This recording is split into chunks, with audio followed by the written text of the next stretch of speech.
Hello and welcome to the radio.com exclusive Storyteller performance with the Lumineers. Let's make some noise. I'm your host, Kevin Kenny. We're coming to you live from New York City, and I'm holding in my hands the reason we're all here in attendance tonight and why you are watching at home. 3, the brand new critically acclaimed album from the Lumineers, and let's get right into it. As good as it sounds on wax, it's going to sound even better when Wes and Jeremiah take the stage. Come on out, fellas.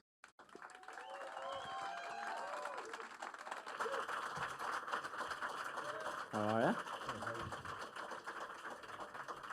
Thank you. Cool. How are you guys? 7 days, a full week. This bad boy's been out and available in the world. How's it feel? Yeah, it felt like forever when it was almost out. So this feels a lot easier to have it out in the world. Yeah. Wes, you had a funny analogy for me backstage of what it kind of felt like. Yeah, I got married at the courthouse, and then a year later got married in front of people to the same woman, not different women, but it felt like a walking around with a strange secret. Like it wasn't official because it wasn't in front of other people. And we've been walking around this album for a year now in our pockets and on our phones, showing it to a couple of select friends. But now it's like for the rest of the world. So that feels it feels like it's real now. Yeah. Jeremiah, how's it felt on your end? Yeah, exactly the same. I mean, I've had that on the phone since December last year, and it's very exciting. I mean, before it comes out, there's sort of an infinite amount of possibilities.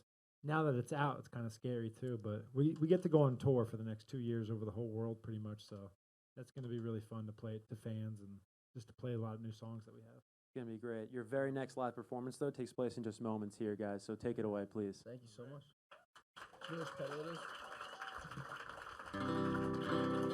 This is just gonna be me and Jeremiah, and this is the way we read all the songs together. And so how you're gonna hear it is how it sounds to us the first time we come up with these ideas. So this is one of our favorite ways to play it back. This is a song that almost made it to the first record and ended up on the second. This is called "Sleep on the Floor."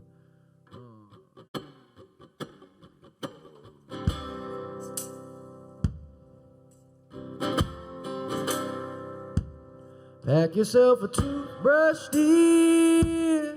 Pack yourself a favorite blouse. And take a withdrawal slip. Take all of your savings out. 'Cause if we don't leave this town, we might never make it out. And I was not born to drown. So baby, come on.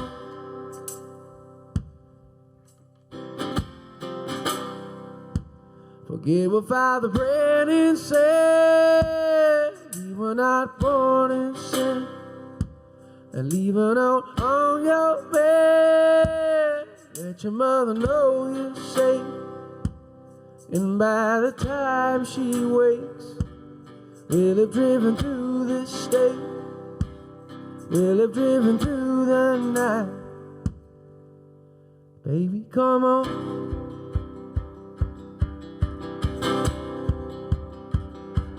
If the sun don't shine on me today, and if the subway's flooded and bridges break,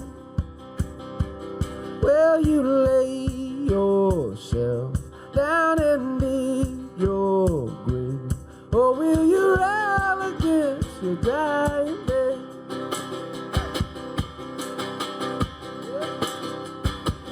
And when we looked outside, couldn't even see the sky.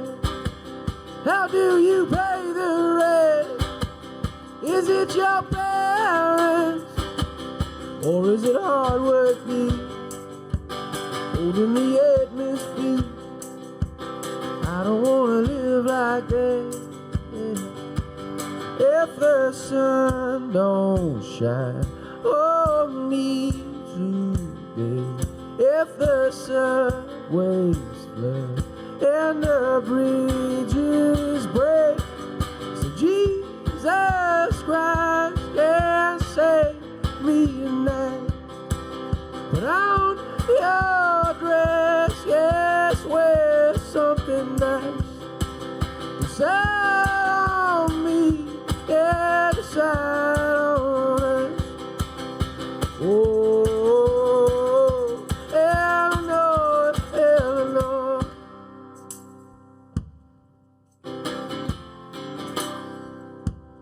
pack yourself a toothbrush, dear. Pack yourself a favorite blouse and take a withdrawal slip. Take all of your savings out, 'cause if we don't leave this town, we might never make it out.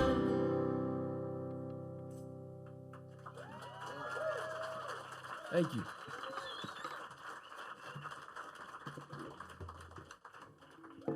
Thank you very much.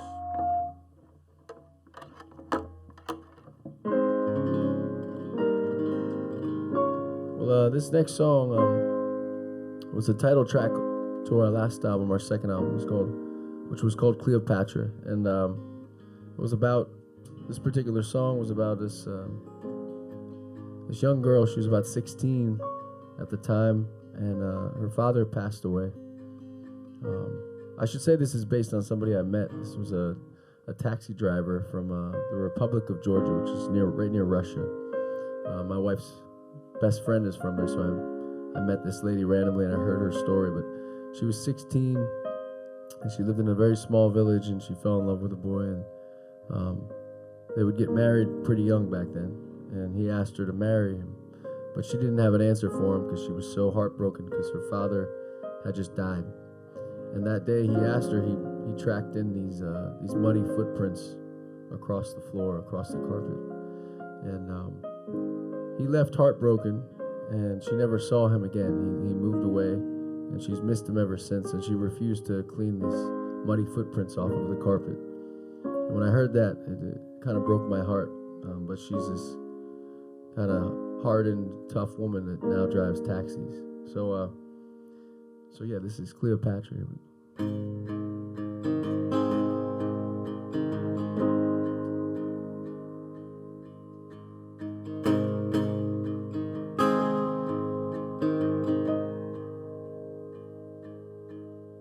I was Cleopatra. I was young and an actress when you knelt by my mattress and asked for my hand. But I was sad that you asked it, as I laid in a black dress with my father in a casket. I had no plans. Yeah.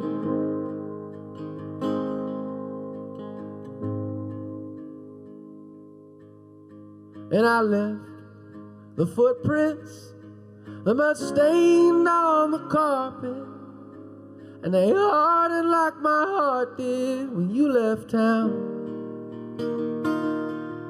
Oh, but I must admit it, that I would marry you in an instant. Damn your wife, I'd be your mistress just to have you around. But I was late for this, late for that, late for the love of my life. And when I die alone, when I die alone, when I die, I'll be on time.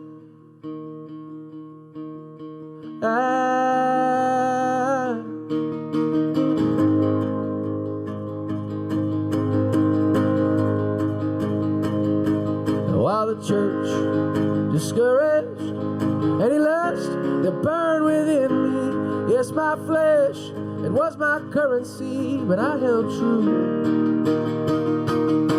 And so I drive a taxi, and the traffic distracts me from the strangers in my backseat. They remind me of you. But I was late for this, late for that, late for the love of my life. And when I die alone, when I die alone, when I die, I'll be on time. And the only gifts from my Lord were birth and a divorce. But I've read this script and the costume fits, so I play my part.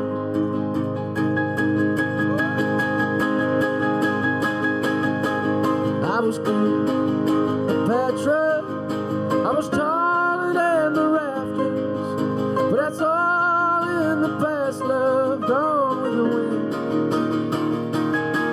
Now a nurse in white shoes leads me back to my guest room. It's a bed, a bedroom, and a place for the end. But I won't be late for this, late for that, late for the love of my life. And when I die alone, when I die alone, when I die, I'll be on time.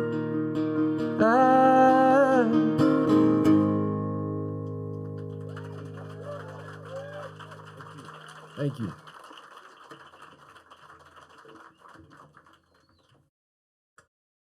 All right. I'm going to get to some new songs here. This is one of the new ones off this album. This is again a theme with us is we usually write songs and then store them and take them out years later, and this is one of those songs. It was mostly written in 2008, I think, in an apartment in Bushwick, in Brooklyn. And I remember drawing the curtains on my first floor apartment because there was too much shady stuff going on outside in the street, and felt very trapped. I worked a lot of jobs and barely had enough time to play music. We ended up moving out to Denver, which is where all our breaks happened. Like, we couldn't get into any New York clubs, and then we moved to Denver and all the clubs let us in, and it made no sense, but it worked. And so this is kind of about that idea, just trying to hold on to a shred of hope as you're trying to follow something and you move to the big city to follow your dreams. It's called Life in the City.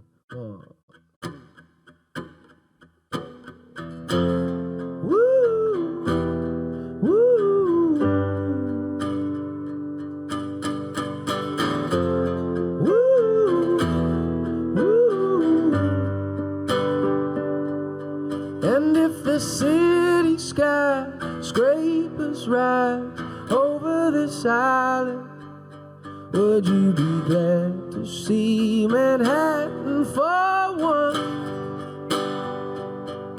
I knew the dream had died, JMZ line, Myrtle and Broadway, but I'd be glad to see Manhattan for once. Whoa, whoa, living life in the city. Whoa, whoa, it will never be pretty. Oh, oh, whoa, whoa, we can plan if we make it. Whoa, whoa, we won't let them. They won't take it from me, no. Oh, oh, oh.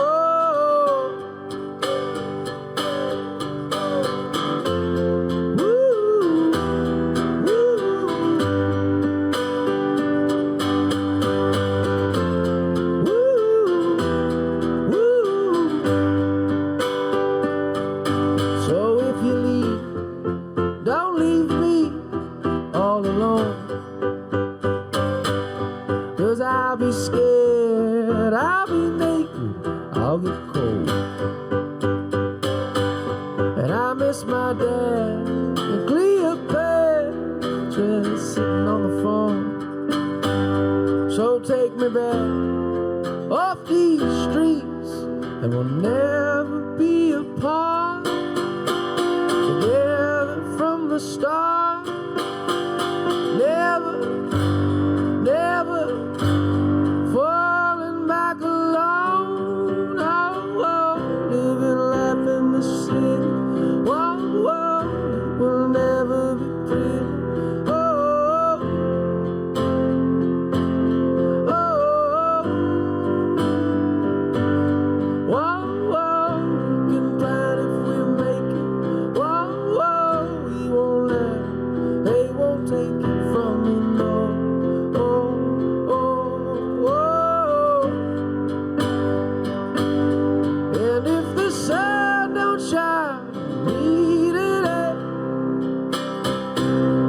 And if the subways flood and bridges break, will you just lay down and dig your grave?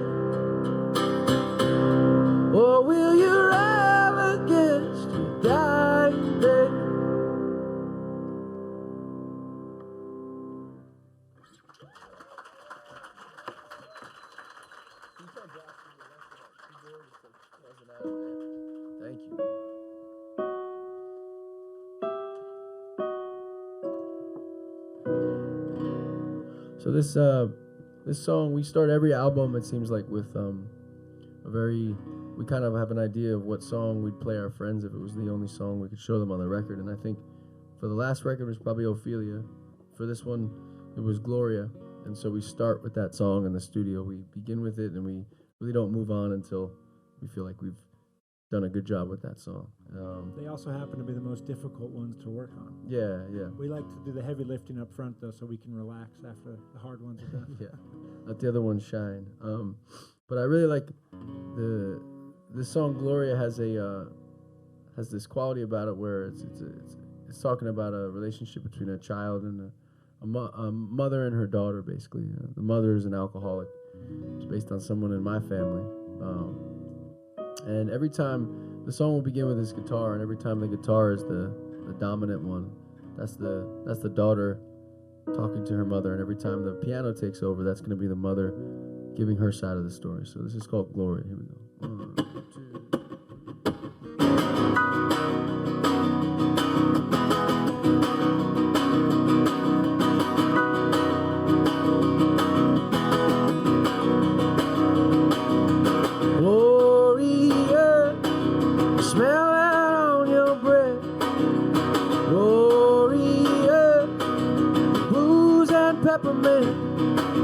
Gloria, no one said enough is enough.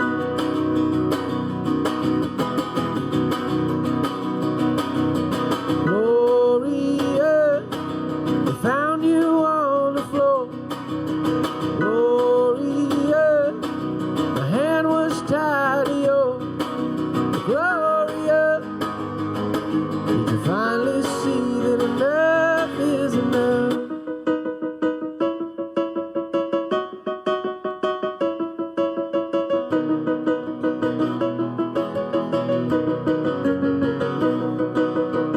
Did you know me when I was younger than I could take the whole world with me? I would find myself feeling alone. Heaven help me now, heaven showed the way, get me back on my own 2 feet. I would lie awake and pray you don't lie away from me. Whoa,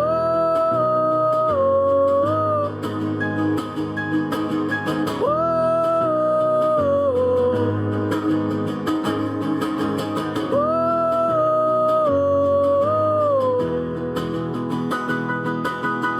Gloria, you crawled up on your cross. Gloria, you made us sit and watch. Gloria, no one said enough is enough.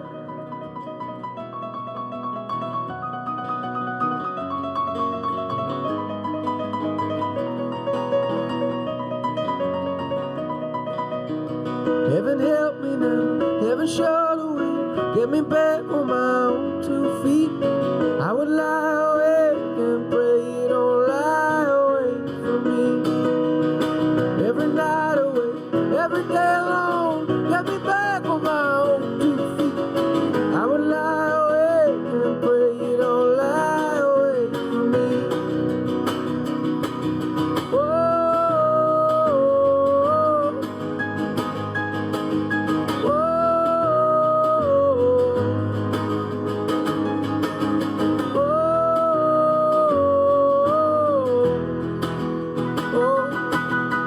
Gloria, will you just decide?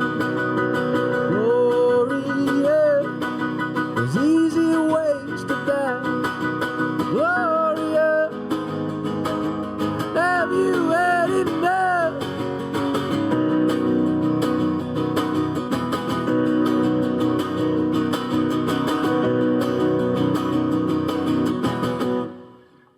Right, keep it going for the Lumineers, guys.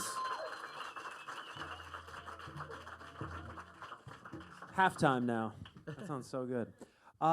Again, we've said, 3, the new album. It's out and available now. It's called 3 for, I guess, a multitude of reasons. Really, it's the third studio album from you guys.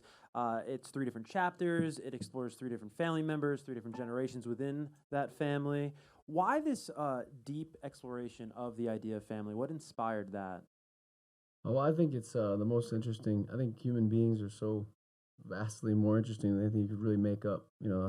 I was studying psychology. That's what my dad was, a psychologist, and I really wanted to do that before I fell in love with writing songs. So I think this was pretty natural. And then dealing with addiction within my own family boundaries, it was something I was really struggling with understanding, and writing about it seemed to help.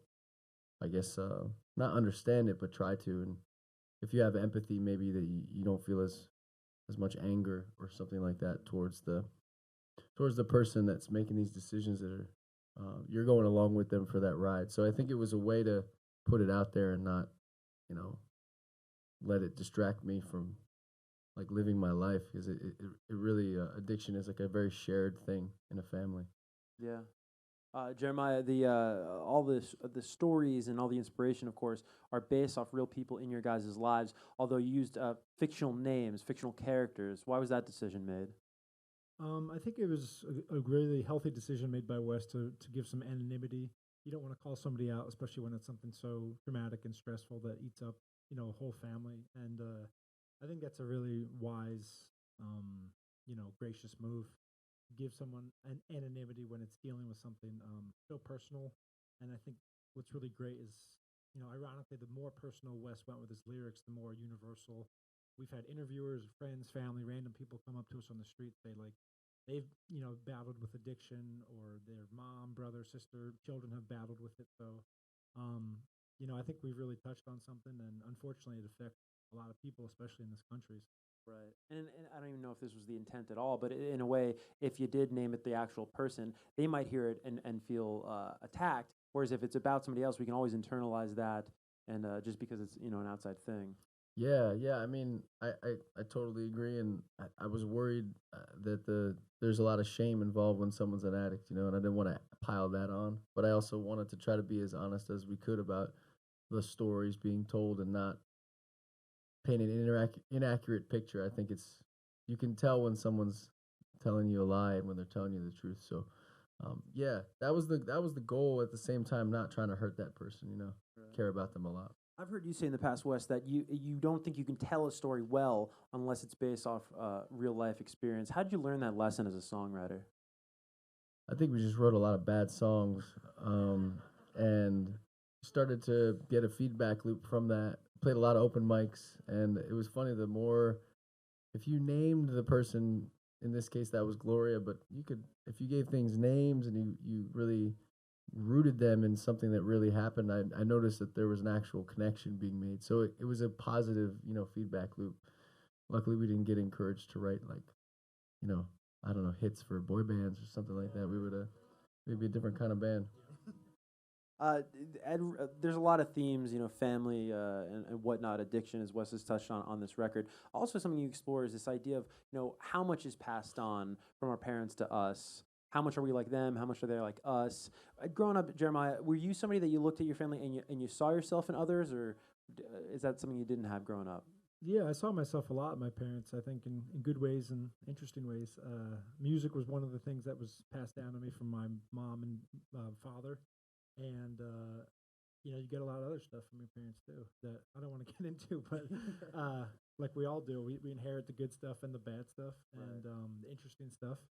And I think through the videos that Kevin Phillips, the director, did, I think Wes has always touched on serious stuff for real life people. I think the videos really being on the nose about showing these physical inheritances, and taking his lyrics and really bringing them to light in this film that we made, just titled 3.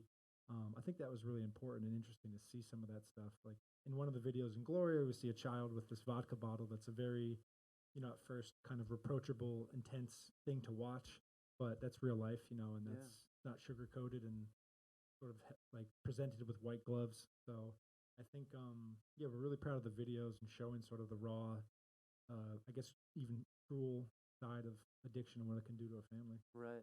Jeremiah, you talk about the good and the bad. You know, the duality of love is something you also talk about on this record or explore. And I know you've said some beautiful things about that because it is fascinating, right? You're being bound to someone. Right. It can bring you up, but it also can be a detriment.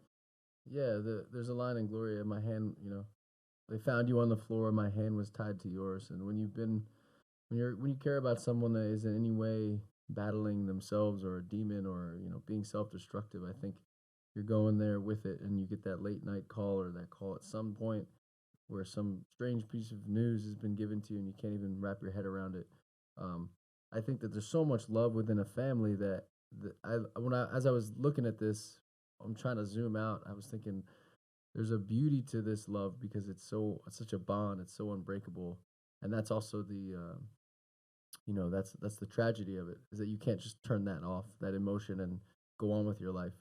But that's also what keeps us together and helps us survive as family. So it cuts both ways, in this case. Yeah. You guys are both parents now, of course, and this being the first record you've worked on as being dads. That before and after moment has to, manifest and impact your art just because it's an extension of who you are. I've heard a lot of parents, new parents, that you find yourself that you prioritize things differently, right? It automatically reorders your life, and you don't sweat the small stuff as much. Did you see that edit all the creative process? Like, did you maybe not argue over takes as much, not nitpick as much, or how did you see it manifest? We still, I still sweat the small stuff. We just make dad rock now. No, I mean, I don't know. I think basically, yeah, time is really precious. It always was, but now, when you see a little one growing every day and you think you're just static, you're always being reminded that time is passing, and so make good use of it. And maybe this is I don't know. I think for me, it's more of a pressure to try to be an example for your kid. Don't talk about it. Just try to live a life that you'd be proud to show him, instead of lecturing him about something that you're not really doing in your own time. So it's a motivator for sure. You never really live up to it, but it's a good bar to set.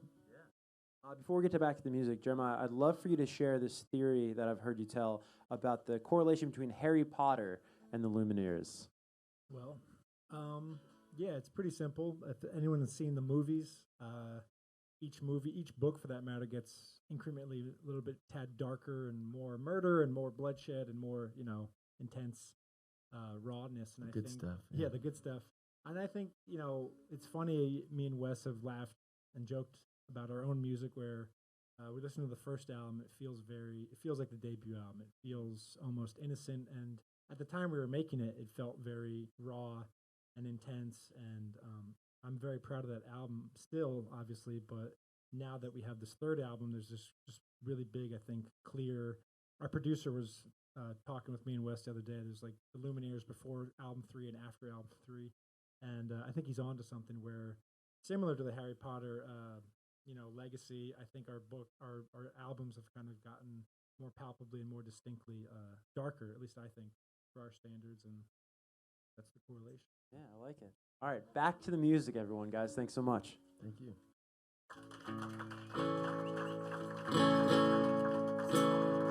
This is a song about a breakup.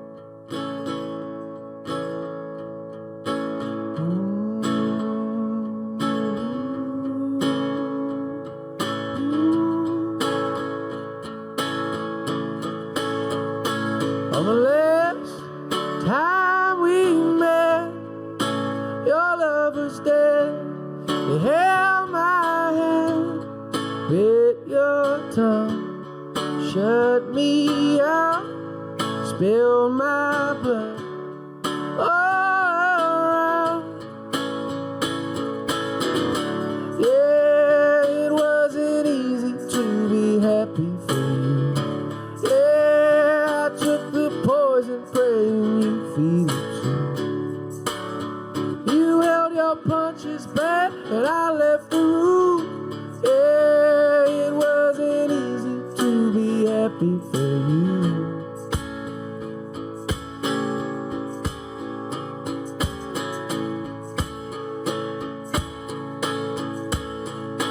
All alone, you always felt, and we dragged you down. gave me hell, made your bed. Now you sleep on your own. Yes, well, see, yeah, it wasn't easy to be happy for you.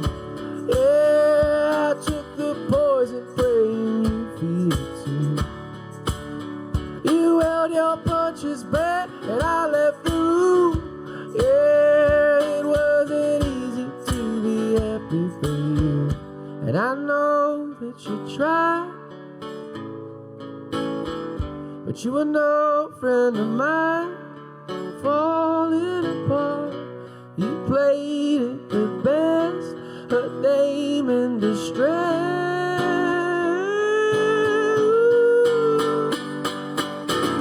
Yeah, it wasn't easy to be happy for you. Yeah, I wrapped my neck and prayed that you feel the noose. I saw the restaurant table for two. Yeah, it wasn't easy to be happy for you. Yeah, it wasn't easy to be happy for you. Yeah, I took the poison, praying you feel it too.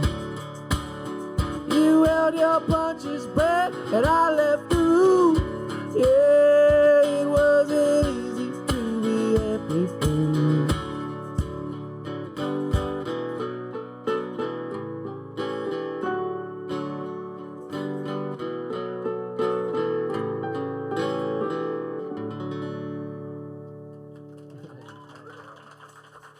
Thank you. Thanks a lot. Go straight into this one? Okay. Yeah, this next song is I really love this because it has the first idea Jer said he ever really wrote as a creative idea. Should show him that sample. I used to be on a sampler and it would kind of repeat and have that echo effect. So now he's just doing that manually. But that was 12. I think that's 14 years old, something like that. It's a teenager, that idea. Yeah. And now it's on the final track of this album. So we saved up for a good thing.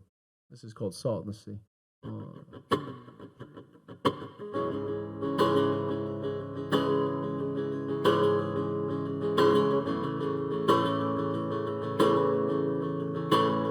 Could it be I was the one that you held so deep in the night?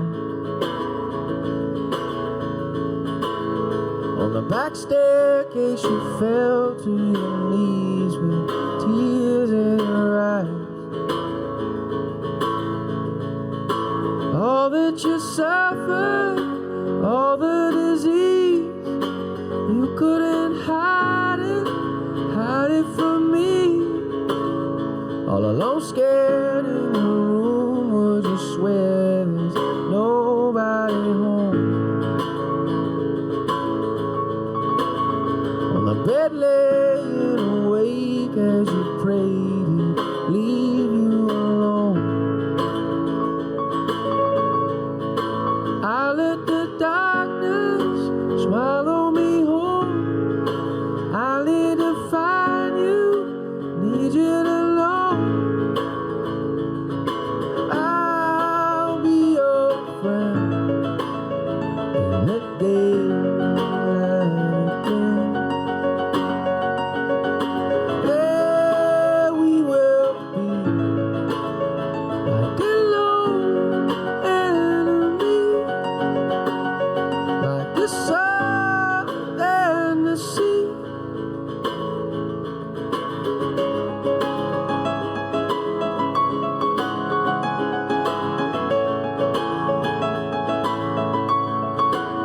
And they wrote all these prescriptions, they wrote me off like a hero. Yeah, the doctors with the medicine left me to rock in my film. From the destruction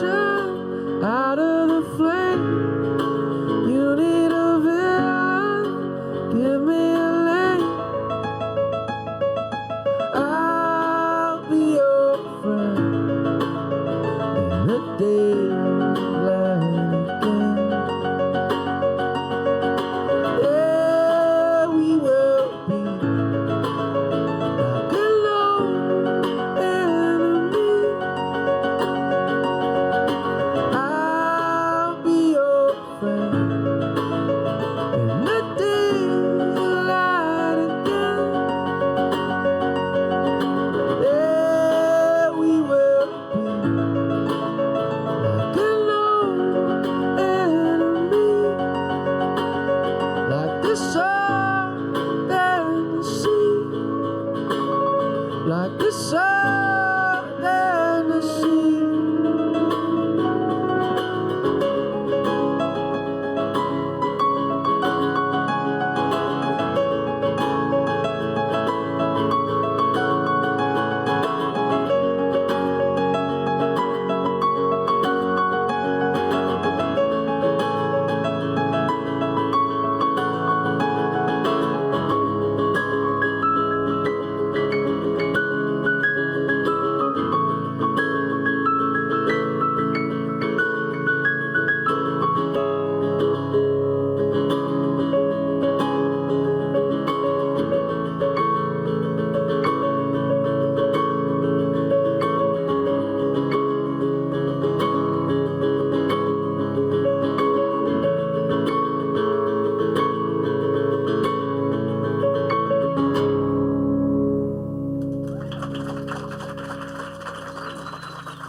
Thank you. All right. Well, this next one is it's a song called Angela, and it was the last song on the last record. We wrote this song very much at the last minute. I remember it wasn't even being considered for the record, and then it was, and we would go for these motorcycle rides in upstate New York, me and the producer Simon, and we would kick back and forth these lyrics. We'd stop at a stop sign and sing to each other on our motorcycles, like real men do. And that's how we completed the lyrics on this song Angela. But it's probably my favorite song on the record. It was kind of like a gift. We didn't really know it was going to be there.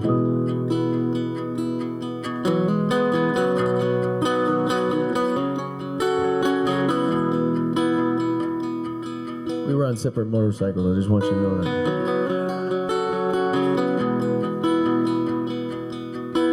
When you left this town with your windows down and the wilderness inside, let the exits pass, all the tar and glass, to the road and skyline. The strangers in this town raise you up just to cut you down. Oh, Angela, it's a long time coming. And your Volvo lights lit up green and white with the cities on the sides. But you held your course to some distant war in the corners of your mind. And from the second time around, the only love I ever found. Oh, Angela, it's a long time coming. Hold it late.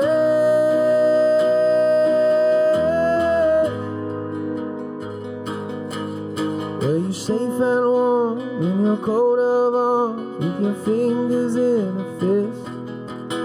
Did you hear the notes, all those static codes in the radio abyss? The strangers in this town raise you up just to cut you down. Oh, Angela, it's a long time coming. Oh, Angela, spent your whole life running away. Hope it late.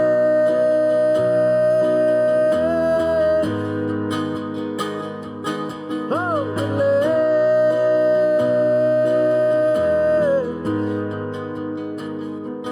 Vacancy, hotel room, lost in me, lost in you. Angela, on my knees, I've been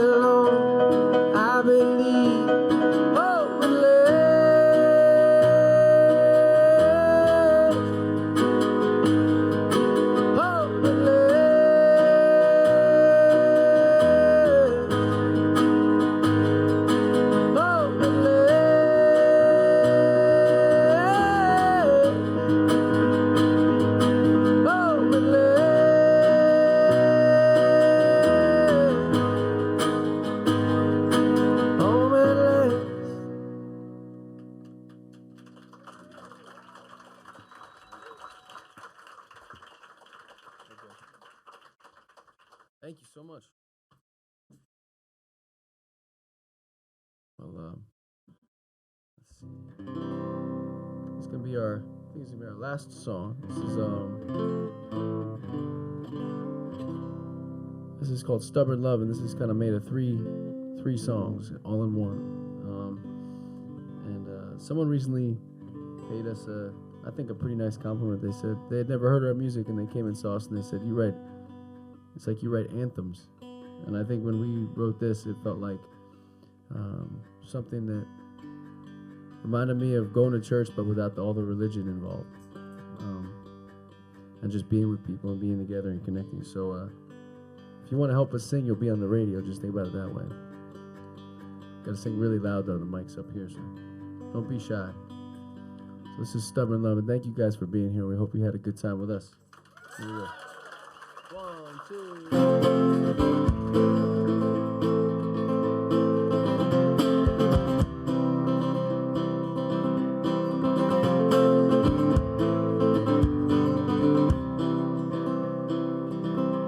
She'll lie and steal and cheat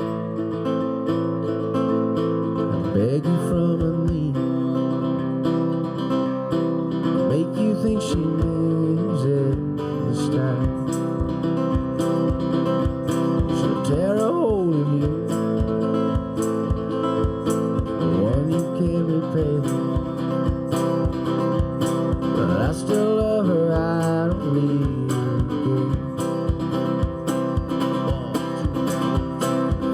When we were young, whoa, we did enough. When it got cold, ooh, bundled up. I can't be told, I can't be done.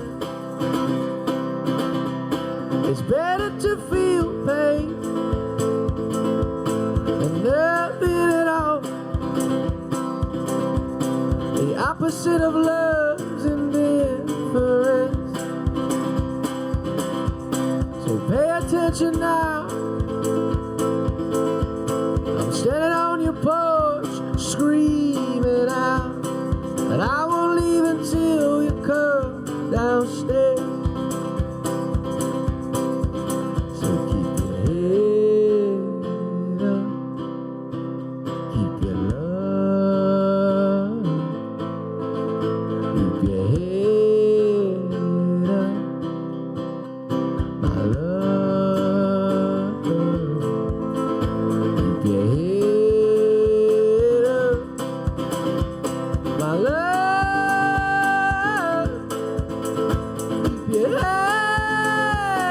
up, keep your love,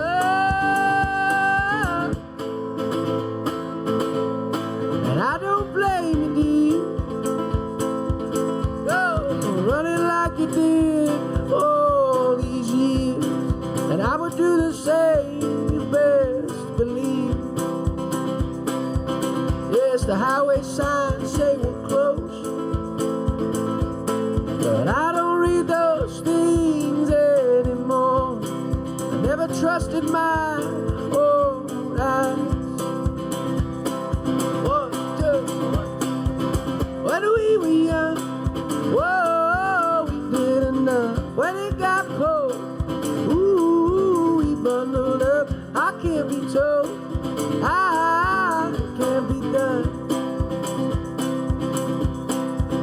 So keep your head up, keep your love, keep your head up, my love, keep your head up, my love, keep your head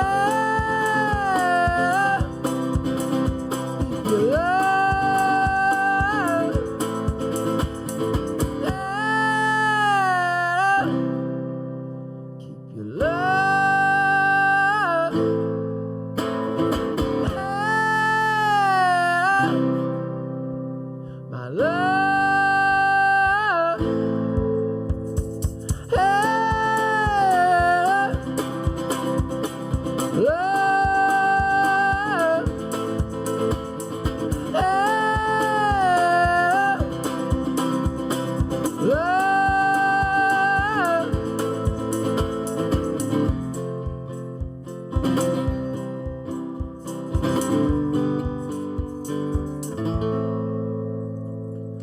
Thank you. Right. Keep it going, guys.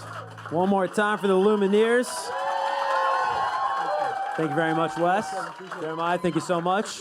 Remember, the album 3 is out and available now. You can also pick up tickets to the world tour that's going to be kicking off soon enough, doing Barclays here in the city. This has been the Radio.com exclusive Storyteller performance with Lumineers. I'm Kevin Kenny. Good night from New York. Thank you, guys.